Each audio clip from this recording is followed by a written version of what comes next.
François a eu beau s'adonner à l'un de ses exercices favoris, au contact des fidèles. Tout au long de ce bain de foule surprise, son visage est resté fermé, la mine grave.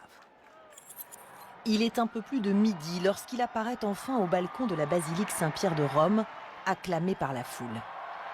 Visiblement éprouvé et à bout de souffle, il ne prononce que quelques mots. Cari fratelli e sorelle, buona Pasqua.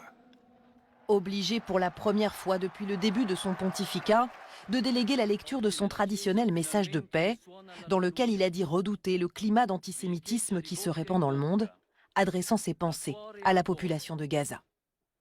Mais François a tenu à rester jusqu'au bout et ainsi prononcer la bénédiction Urbi et Orbi. Pater, et Filius, et Spiritus Sancti. Amen. Une apparition et quelques mots qui ont réjoui les fidèles, massés sur la place Saint-Pierre, comme ces catholiques français venus spécialement à Rome pour les fêtes de Pâques. Oui, on sent qu'il n'a pas beaucoup de souffle pour parler. Donc en fait, il s'économise pour pouvoir nous bénir. C'est beau. Il était fatigué, mais il avait envie de montrer qu'il est là avec nous. Donc ça, c'est important. Le chef de l'Église, qui s'est aussi acquitté de son rôle de chef d'État aujourd'hui. En fin de matinée, François a reçu brièvement le vice-président américain J.D. Vance. Je sais que vous n'étiez pas bien, mais je suis ravie de vous voir en meilleure forme.